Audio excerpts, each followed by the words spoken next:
a controlled demolition.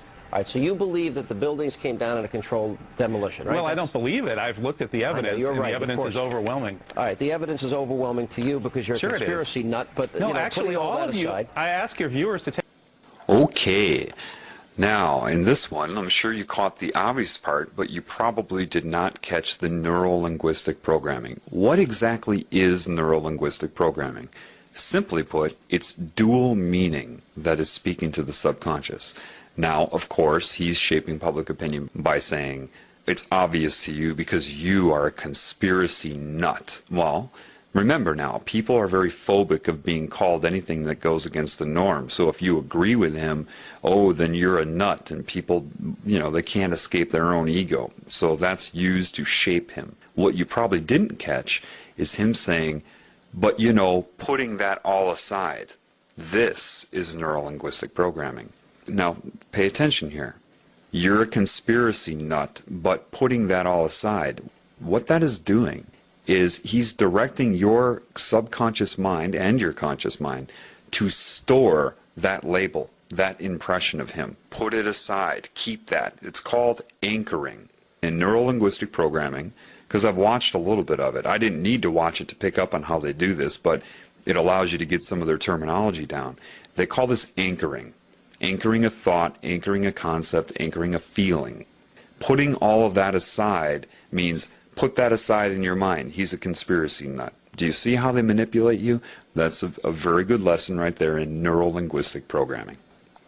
All right, the evidence is overwhelming to you because you're a conspiracy nut, but no, actually, all of you, I ask your viewers to take a look at this evidence for themselves. They can go to st911.org. That's Scholars for 9/11 Truth. Take a look at the demolitions. I know you Morgan Reynolds, a former Bush administration official. Okay, that's pretty obvious. You see how he's treating him. Very nonchalant, irritated, bored. And I know you think you're the smartest guy in the world. This is, the typical you're a know-it-all type of comment. If you watch that David Icke video where he goes back on Wogan, he draws attention to the same thing where he said, whoa, that's a cheap shot when he said, you know it all. And the response was accurate. I'm not saying a know-it-all. But people are trained to hate people who, quote, know it all. Why? Because they want you to be dumb. That's why in society you have catchphrases that go around that people use like, you think too much, you're too deep, you know it all. These have all become derogatory terms in this new Orwellian society. Haven't you noticed that? His response is petty and childish, but he means to be this way. It does nothing, it addresses nothing. He can't think of anything to say in response to the professor, so he has to take a cheap shot like this. I know you think you're the smartest guy in the world. That should be obvious to you, that is just overdoing it, creating, manifesting an insult, just again for one reason and one reason only, to disrupt his thinking and to program your mind on how to view him.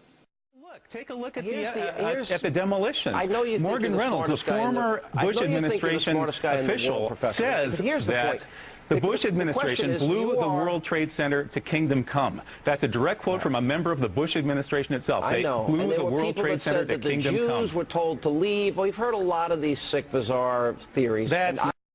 Okay, so suddenly he's an anti-Semite?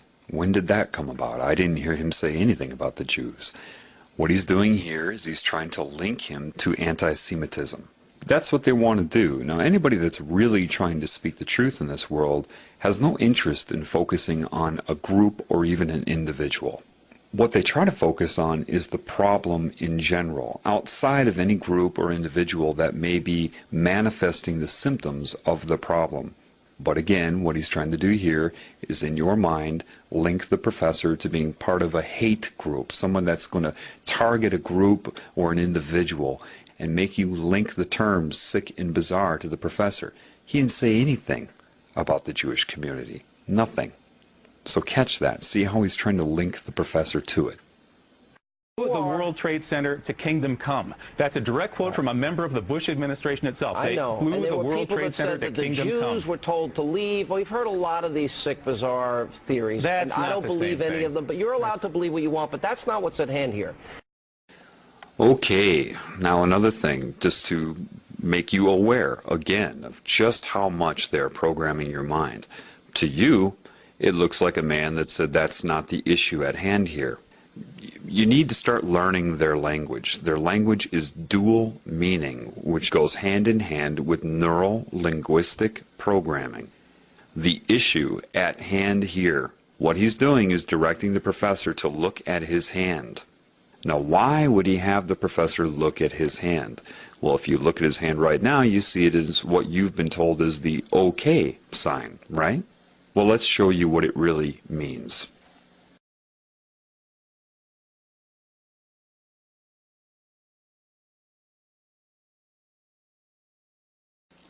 The OK symbol, as you see right here, means 666. For some reason, 666 has some sort of control over the mind. Now, it could have something to do with the beast computers many of you have read about. It's sorcery. It is putting a hex on somebody. It is subconscious symbolism that somehow affects some people. It doesn't affect everybody. But he's using that, and he was directing the professor to look at his hand to use sorcery on him. It's not that one thing will work. They try to use as many combinations of things as they can. But that is a symbol, and it means 666, and that is why he told him to look at his hand, or the issue at hand here told his mind subconsciously to look at his hand. Do you see? And that is what just occurred there.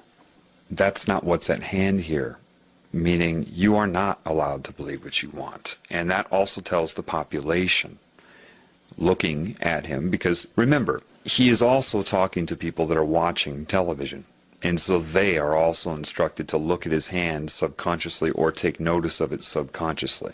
And when he says you're allowed to believe what you want, but that's not what's at hand here, he's saying with the 666 rule over your mind, you are not allowed to believe what you want, and that speaks to your subconscious mind and programs people to not think. And that's what it means all around and all together. That's what just happened. Of them, but you're allowed to believe what you want, but that's not what's at hand here. The issue is whether or not you, with your bizarre theories, are the best. I think you have the bizarre theory. You think it was 19 bucks?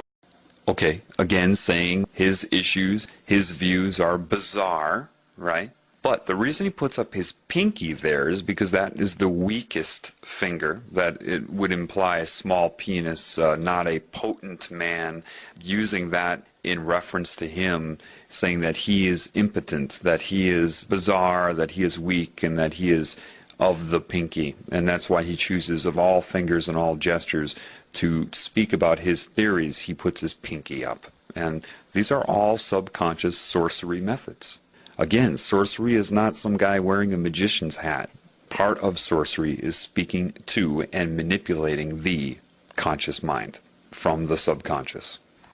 Well, it's a question whether or of not science. You, with your bizarre theories, are the best. I think you have the bizarre theory. You think it was 19 guys with box cutters led by a guy on dialysis in a cave in Afghanistan? That's ridiculous. Yeah. I mean, that's the craziest conspiracy theory of all of them. Mm-hmm. Okay, I wish I had the Twilight Zone music. Now, here's my next... See, all he can say is something to discredit him. I wish I had the Twilight Zone music. And then the people watching the televisions that say, yes, that must be weird. Twilight Zone music is weird. And the honest and credible news reporter is saying that about him. Okay? Now you see that all the neuro-linguistic programming is starting to get to the professor. He's starting to screw up his words. He's starting to screw up his concentration. He's mispronouncing. That's because there's a lot of negative energy being focused on him, interrupting his thought process. So you can see how he's starting to screw up his words, but he's still holding, with all of that working against him and being unaware of those techniques, he still holds his own, but you start to see it get to him a little bit. Yeah. I mean, that's the craziest conspiracy theory of all of them. Mm-hmm. Okay, I wish I had the Twilight Zone music. Now, here's my next question. The issue that is at hand here, you're entitled to have your opinion. I don't really care what you believe. But if we're talking about a captive group of students in a class... Again, making a bored face as if he's nothing. He's the pinky. He's lower than low. I really don't care what you believe. But if we're